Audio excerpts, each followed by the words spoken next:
Hello friends, स्वागत है एक बार फिर से आप सभी का मेरे यूट्यूब चैनल में। और दोस्तों, आज के इस वीडियो में फिर से मैं आप लोगों के लिए एरर है, फिलर है, एंटोसैनो, फ्रेजल वर्ब जैसे बहुत सारे इंपॉर्टेंट जो है टॉपिक से जो क्वेश्चन आते हैं एग्जाम में, उन्हीं क्वेश्चन को आप लोगों के लिए लिया हूँ जो कि काफ़ी हेल्पफुल होगा आपके एग्जाम के पॉइंट ऑफ व्यू से। ठीक है, और बहुत सारे अच्छे मार्क्स आपके आ सकते हैं। तो वीडियो को शुरू से अंत तक देखिए। वीडियो अच्छा लगे तो लाइक शेयर सब्सक्राइब करना ना भूलें। तो आइए यहाँ पे फर्स्ट क्वेश्चन शुरू करते हैं। फर्स्ट क्वेश्चन जब पढ़ेंगे तो एक साफ साफ यहाँ पे दिखेगा कि सेंटेंस में क्या एरर है। The kite festival was suppose to be hold the village ground. अब देखिए यहाँ पे वॉज से ही तो पता चल रहा है कि क्या है, पास्ट की बात हो रहा है। ठीक है, पास्ट की बात चल रहा है। सपोज टू बी के बाद तो वैसे भी आपको पता है कि वर्ब का थर्ड फॉर्म आना चाहिए, जो कि यहाँ पे होल्ड है। ठीक है, वर्ब का फर्स्ट फॉर्म है, ये गलत है, बल्कि हमें क्या लिखना है, वो वर्ब का थर्ड फॉर्म। तो होल्ड का क्या होगा, हेल्ड। ठीक है, होल्ड का क्या होगा, हेल्ड होगा, ध्यान रखिएगा। ठीक है, the kite festival was supposed to be held the village ground. ठीक, चलिए नेक्स्ट क्वेश्चन क्या भाई। Sonu composed a song that he dedicated from his lover. अब देखिए ये जो सेंटेंस में एरर है वो है प्रीपोजिशन बेस्ड एरर। ठीक है, अब जैसे देखते हैं, सोनू कंपोज्ड अ सॉन्ग, ठीक, कंपोज किया कि he dedicated his lover, he dedicated to his lover. ठीक है, ध्यान रखिएगा, डेडिकेटेड टू हिज लवर होगा, ना कि फ्रॉम लवर होगा। तो आपको यहाँ पे पता चल गया प्रीपोजिशन बेस्ड एरर है। ठीक है, चलिए नेक्स्ट क्वेश्चन पे आते हैं। Nisha tied up her shoelace and began running. अब देखिए टाइड अप, टाइड से पता चला कि ये पास्ट में है। ठीक है, पास्ट में है, और इसके बाद अगर एंड के बाद देखते हैं तो ये बिगन लिख दिया गया, बिगैन। ठीक है, बिगैन बिगन होता है ना। तो हमें तो पास्ट में भी वर्ब का फर्स्ट सेकंड फॉर्म हमें चाहिए, पास्ट में भी हमें क्या चाहिए, सेकंड फॉर्म चाहिए, है ना। तो यहाँ पास्ट का सेकंड फॉर्म जो चाहिए उसके लिए क्या होगा, बिगैन होगा। ठीक है, जो करेक्ट आंसर होगा इसका बिगैन होगा, ना कि बिगन होगा, है ना।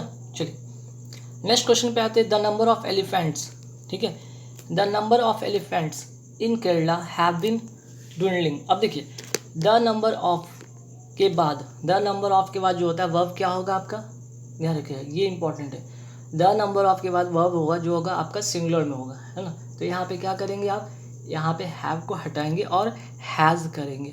ठीक है, ए नंबर ऑफ अगर रहता, ए नंबर ऑफ होता है तो इसके साथ हम क्या यूज़ करते हैं, प्लूरल का। ठीक है, प्लूरल वर्ब का यूज़ करते हैं।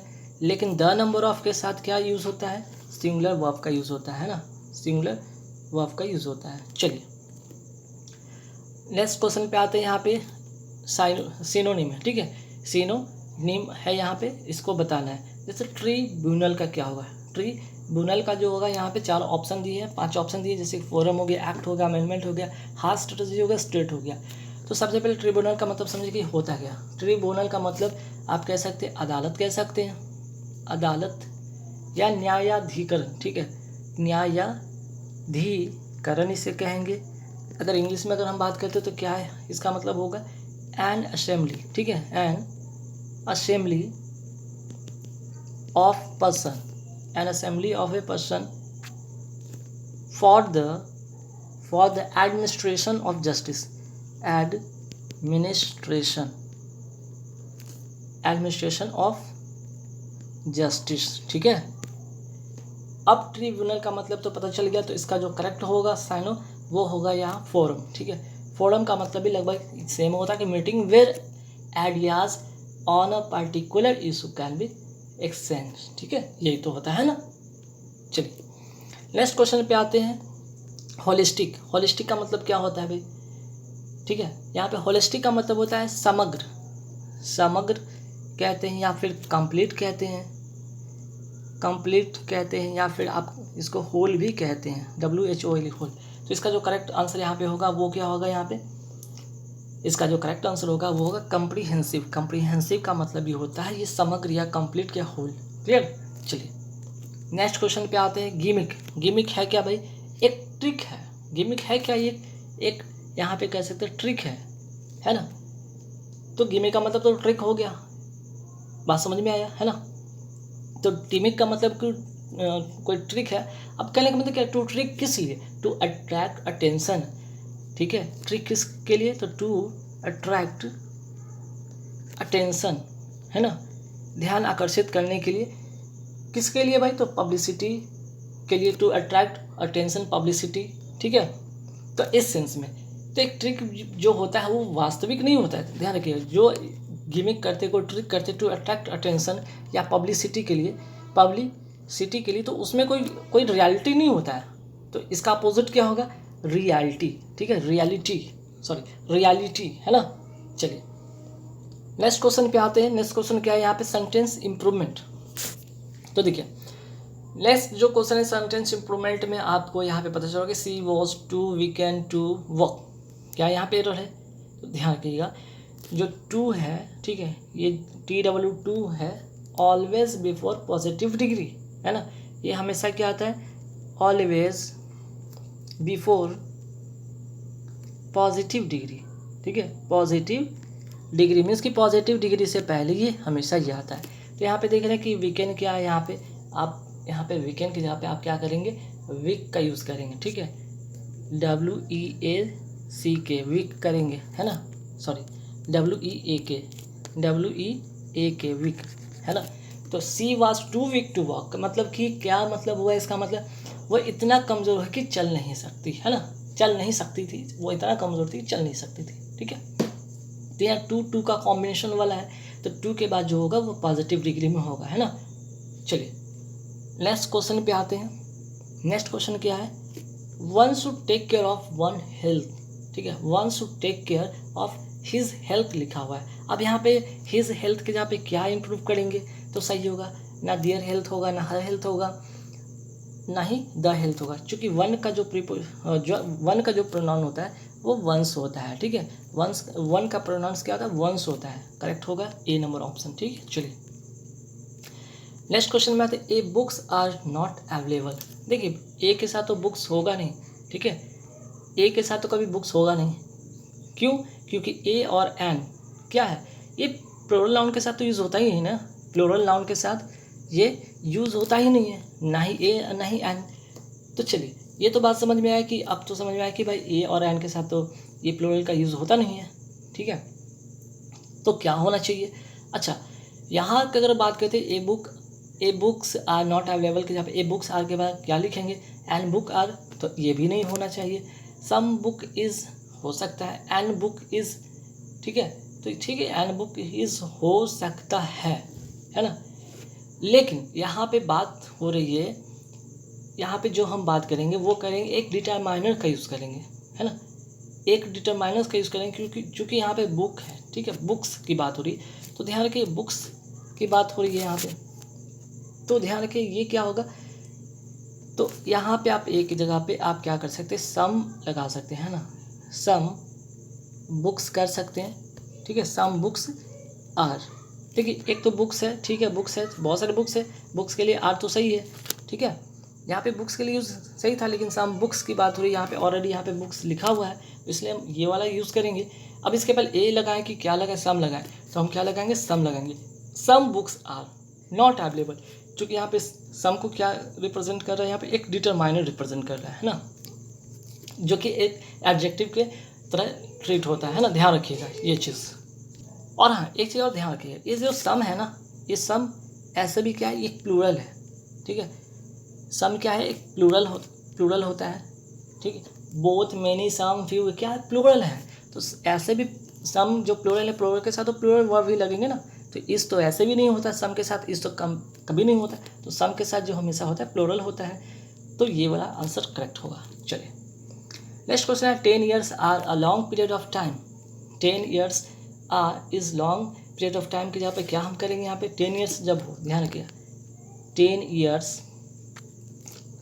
क्या है? एक नाउन है, और ये नाउन क्या करेगा आपका?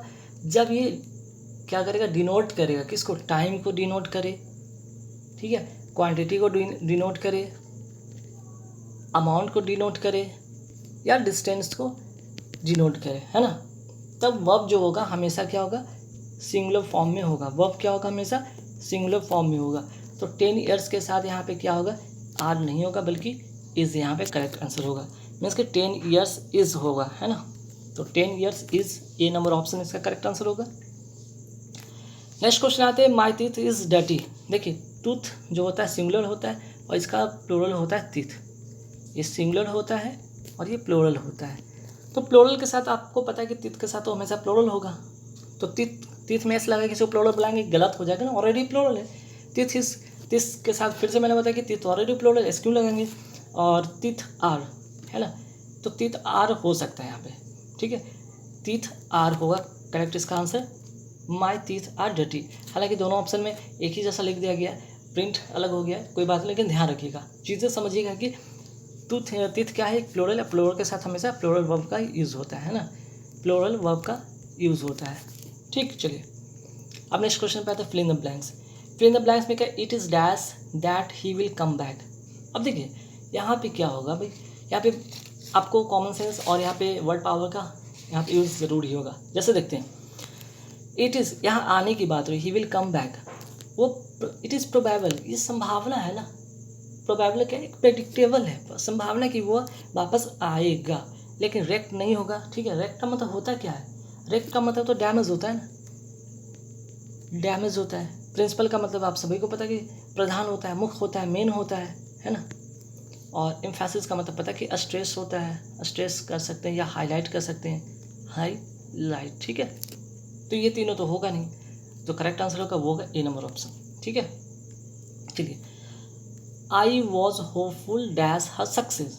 अब देखिए होपफुल के साथ जो प्रीपोजिशन होता है वो कौन सा होता है, ध्यान रखिएगा। ठीक, होपफुल के साथ यहाँ पे ऑफ होगा, अपॉन होगा, ऑन होगा, इन होगा, एट होगा, तो इसका जो करेक्ट आंसर क्या होना चाहिए आप फटाफट बताएंगे। चलिए यहाँ पे नोट कर लीजिए, होपफुल के साथ होता है ऑफ। ठीक है, होपफुल के साथ क्या होगा, यहाँ पे ऑफ लगाना होगा। ठीक है, चलिए यहाँ पे कर लेंगे होपफुल के साथ ऑफ। अच्छा, इसके साथ एक चीज़ और भी हो सकता है प्रीपोजिशन, अगर अबाउट भी आप यूज़ कर सकते थे, अगर अबाउट होता तो अबाउट भी सही होता, I was hopeful about her success, या I was hopeful of her success. तो ध्यान है कि कुछ ऐसे वर्ड जिनके साथ फिक्स प्रीपोजिशन है उन्हें रट लीजिएगा। ठीक है, तभी आपके सेंटेंसेस सही हो सकेंगे और अच्छे मार्क्स आ सकेंगे एग्जाम में। Dash mangoes look delicious. अब देखिए मैंगोज क्या है, यहाँ तो प्लोरल है ना, ये प्लोरल है। अब प्लोरल के लिए हम तो दिस लगाते नहीं हैं, दैट लगाते नहीं, द लगाते नहीं, दे लगाते हैं। ठीक है, तो देख यहाँ पे क्या हो रहा है कि दोज इंडिकेट कर रहा है ना, डिमॉन्स्ट्रेटिव प्रोनाउन की बात हो रही है, तो दे होगा नहीं, ठीक है, क्योंकि ये थर्ड पर्सन प्लोरल नंबर के साथ होता है, तो यहाँ पे दोज इसका करेक्ट आंसर होगा। ठीक है, those mangoes look delicious. Next question, the young boy was not bearing dash cloth. Not है, निगेटिव है, निगेटिव के साथ हमेशा निगेटिव में एनी का यूज़ करते हैं। ठीक है, the young boy was not bearing any clothes. ठीक है, चलिए नेक्स्ट है, what is it that dash courage will and patience. तो देखिए इससे तो पता चला है कि सिंगुलर है ना, सिंगुलर है, सिंगुलर के लिए हम क्या यूज़ करते हैं, रिक्वायर्स का यूज़ करते हैं। क्लियर, चलिए तो गाइस कैसे लगे वीडियो, यहाँ पे कुल 17 क्वेश्चन थे। आई होप कि वीडियो अच्छे लगे तो लाइक करना ना भूलें, शेयर भी कर दें अगर वीडियो अच्छी लगे तो, और चैनल को सब्सक्राइब करना ना भूलें। ठीक है, चलिए इस वीडियो में इतना ही था, नेक्स्ट वीडियो में फिर मिलेंगे कुछ नए क्वेश्चन के साथ। Thank you very much.